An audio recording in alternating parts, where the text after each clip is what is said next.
मदनी साहब का एक बयान आया था कि हिंदुस्तान में मुस्लिम लीडरशिप क्रिएट नहीं हो सकती, और उनकी अगर बात। असद असद साहब खड़े रहते हैं ना, असद साहब को भी इससे बरात कर लेनी चाहिए।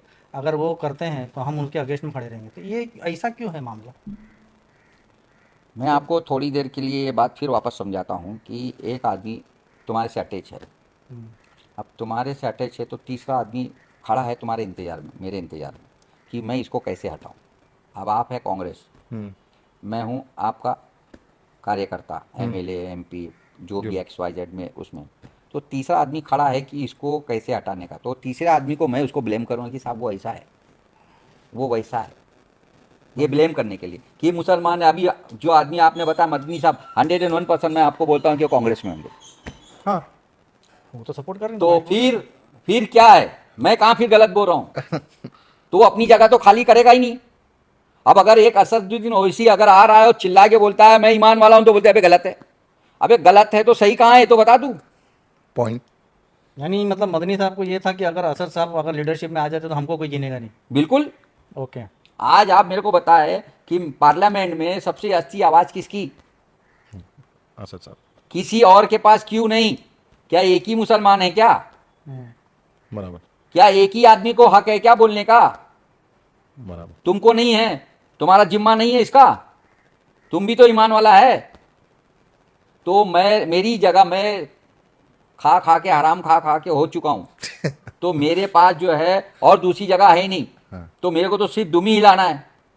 आप ये बताएं कि अगर कांग्रेस से भी, अगर आज इंडिया अलायंस से भी अगर कोई लोग जीत के यहाँ से जाते, तो किसी माई के लाल में ताकत होगी क्या कि विधानसभा में भी जाके कुछ बोले? वो तो उनको बोलना पड़ेगा कि मैं बोलूं, मैं बोलूं, मैं बोलूं। पूछ पूछ के बोलना और पड़ेगा। यहाँ पे क्या तुमने वारिस पठान की कितनी स्पीच देखा? बराबर। क्या उसने उसको पूछ के बोलना लगा? नहीं, बिंदास बोला वो। इम्तियाज जलील जब एमएलए था तो तुमने देखा उसको कैसा बोलते थे। तो हमारे में तो कोई बात की पाबंदी है ही नहीं, हम्म। और हमको किस बात की शर्म भी नहीं है। स्मार्ट। बहुत अच्छे से एक्सप्लेन किया आपने माशाल्लाह से हाजी साहब। ये वाला पॉइंट गोइंग फॉरवर्ड, क्योंकि महाराष्ट्र के इलेक्शंस है, आप मुसलमानों से मुखातिब होंगे तो क्या मुखातिब होंगे, और आप क्या एक्सपेक्ट करते हैं मुसलमानों से? मेरे को तो शर्म आती इस मामले में बोलने के लिए, क्योंकि मुसलमानों को कोई भी तरीके से कुछ भी बोलो, उनको मगर उनको हाजी साहब, समझाना ये है। बार बढ़ चढ़ करके मुसलमानों ने वोट दिया इंडिया अलायंस को। तो इंडिया अलायंस को दिया ना, कोई मुसलमान को थोड़ी तो ये दिया। ना, वोट देने की तो इस्तेताद रखते हैं ना इस्तेताद मुसलमान। रखते हैं तो उनको यही तो चीज नहीं समझ में आती है। तुम टीका लगा के आ जाओ तो तुमको वोट मिल जाएगा, मगर टोपी वाले को वोट नहीं देंगे लोग। यहाँ पे हमारी जो कमी है, ये बात की कमी है। आप जाए देख ले। तो कौन उनको मजबूर कर रहा है टीका लगाने वाले पे वोट दे और टोपी वाले पे ना सब दे? क्या है, मौलाना लोग हैं और कौन है? सारे मौलाना ही मिले हुए हैं। अभी आपको मैं चंद 2 दिन पहले की बात बताता हूँ। जी। हिंदुस्तानी मस्जिद बोल के है, हाँ। उधर पे सब कोई वो हुए कि वो कौन साधु जो है, अल्लाह के रसूल के गुस्ताखी। गुस्ताखी किया था, हाँ। उसके लिए मीटिंग बैठी। अच्छा। साहब बहुत बहुत बहुत मुसलमान आए। हमको भी बड़ी खुशी, अरे वाह ये मुसलमान लोग हैं। जी। थोड़ी देर के बाद एक आदमी ने कान में फूका कि अगर तुम लोग यहाँ बैठे हो सबको अरेस्ट किए जाएंगे। तो मालूम पड़ा थोड़ी देर के बाद वो सारी मीटिंग खलास हो गई।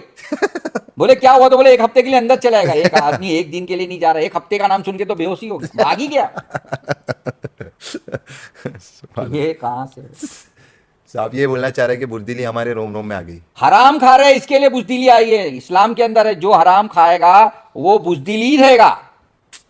तो ये ऐसी कैसी ये मुसलमानों की मानसिकता हो गई है कि उसको नॉन मुस्लिम के अंदर अपना लीडर नज़र आ रहा है और मुसलमानों में अपना लीडर ही नज़र नहीं आ रहा है। मतलब ये सबक कौन पढ़ा रहा है? कौन पढ़ा रहा है? देखो ऐसा है ना कि कॉमन में है कि हिंदुस्तान जो है हिंदुओं का राज चलता है। बराबर। कौन ऐसा सोचता है? मुसलमान ही सोच रहे, मैं नहीं सोचा। मैं तो मुसलमानों के बारे में इस बात की एक्सप्लेनेशन कर रहा हूँ जी। जी। कि मुसलमानों को ये बात ऐसा लगता है कि हिंदुस्तान के अंदर हिंदुओं के अलावा किसी की नहीं चल सकती। आज आप बीजेपी के अंदर देखो तो बहुत जास्ती तक के मुसलमान अंदर है। तो किस लिए मालूम? उसे अपने स्वार्थ के लिए कि भाई मेरा काम बन जाएगा, इसीलिए मैं यहाँ पे खड़ा हूँ। और लोगों को बोलते कि भाई मेरे पीछे 500 आदमी पीछे खड़े हैं। हम्म। तो जहाँ जैसा देश वैसा भेज इन लोग करना चाहते हैं। बाकी इनको कोई बात का वो नहीं है, ना हिंदू है ना मुसलमान है, इनको ये इनका स्वार्थ है। चाहे वो दाढ़ी रखे टोपी रखे, उससे कोई किसी से लेना देना। एक चीज़ का तो क्रेडिट देना चाहूँगा एमआईएम को, कि फैक्चुअल बेस पे कि जो बाबरी मस्जिद का मामला हुआ था, तो असद साहब ने और एमआईएम ने उसमें बढ़ चढ़ करके हिस्सा लिया। जब जजमेंट भी आया तो असद साहब ने बोला कि ठीक है जजमेंट आ गया, हम उससे नाखुश हैं, मगर at the end of the day हाँ कोर्ट के जजमेंट को हम एक्सेप्ट करते हैं और उसको एक्नॉलेज करते हैं, पर he still very open about it और एमआईएम भी काफ़ी ओपन अबाउट है कि ये वो एक ऐसा जख्म है जो हमको ज़िंदगी ता क़यामत तक का हमको मिल चुका है। बट एक तरफ आप मुस्लिम लीडरशिप ऐसी देखते हैं और एक तरफ आप देखते हैं माशाल्लाह से उनके नाम के भी आगे हाजी अरफात साहब हैं, ठीक है, तो वो वहाँ से ईंट लेकर के आए हैं और वो अयोध्या के अंदर जो मॉस्क के लिए आज जगह एलोकेट की है सुप्रीम कोर्ट में, वहाँ पर मस्जिद बनने वाली है। तो हाजी अरफात साहब के ये सफ़र को आप किस तरीके से देखते हैं, a as a MIM political party और एक बहैसियत एक मुसलमान? देखो, सबसे पहली बात यह है कि हमारे मुसलमानों को कहीं पे भी रुकावट नहीं है, मंदिर में भी जाने के लिए नहीं है बिल्कुल और मस्जिद में भी जाने के लिए नहीं, बिल्कुल और ना हिंदुओं को मस्जिद में जाने के लिए बिल्कुल एंट्री नहीं है, बिल्कुल सबको जाने का, बिल्कुल। सबको आना है। अब उसको ऐसा लग गया कि मेरा खुदा यही है पत्थर तो लेके आ गया और लाके लोगों को बता रहा है कि भाई मैंने पत्थर लेके आ गया हूँ, और पत्थर के हिसाब से भाई मेरे को थोड़ी खुश कर रहा है, तू तो उसको खुश कर रहा है, उनके ऊपर वाले को खुश कर रहा है। तो उसके लिए मैं उसमें यही बता सकता हूँ, मैं कुछ नहीं बता सकता। ऑनेस्टली हाजिदा पहले बहुत सारे हम लोगों ने इंटरव्यू किए पर ये बहुत ज़्यादा एक्साइटिंग और फनी है, बट माशाल्लाह अरफात साहब के साथ में वो जो सूफिया कराम का एक बड़ा ग्रुप है, और आप भी अल्हम्दुलिल्लाह मतलब अहले सुन्नत वल जमात से ताल्लुक़ रखते हैं और बुज़ुर्गों के कायल हैं, तो हाजी अरफात के पीछे जो जो सूफिया कराम जो एक जो ग्रुप माना जाता है मुसलमानों के अंदर, उनका इतना बड़ा सपोर्ट है, तो उस ताल्लुक़ से आप क्या बोलते हैं कि मतलब? देखो, ऐसा है कि सबसे पहली बात कि बुजुर्गान दीनों के दरबार में जाने के लिए कंपलसरी नहीं है कि वो मुसलमान हो, बेशक ओके सही, तो वो बात तो आपकी बात। जी। अब रही बात, अब झोला पहन ले टोपी और दाढ़ी का तो मेरे दिल में क्या है, तुमको क्या मालूम। अब उल्मा समझ रहे हैं कि ये बहुत अच्छा होगा, राइट ये उल्मा समझ रहे हैं कि भाई ईमान वाला होगा। अब वो उल्मा समझे, वो समझे कि कौन ईमान वाला है कौन गैर है। बेशक ये तो मतलब क्या है, बाकायदा इस अल्फाज के साथ में ये मामला, ये प्रोग्राम चलाए जा रहे थे कि अरफात साहब के साथ में सूफिया कराम का एक बहुत बड़ा तबका जो है ना उनके सपोर्ट में वो जो कर रहे हैं।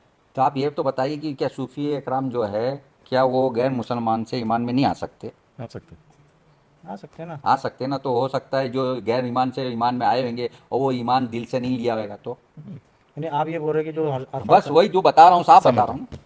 हमारे ईमान में अगर कोई आता है तो हम तो उसको ला इलाहा इल्लल्लाह मोहम्मद रसूलुल्लाह पढ़ के अगर समझा देते हैं तो वो ईमान में आ जाता है, बराबर। हमारा ईमान बोलता है। मगर वो जो ईमान में आता है तो क्या वो ये बता के आता है क्या कि मेरे अंदर ईमान नहीं है, मैं तुम्हारे को सिर्फ चुपलासी कर रहा हूँ?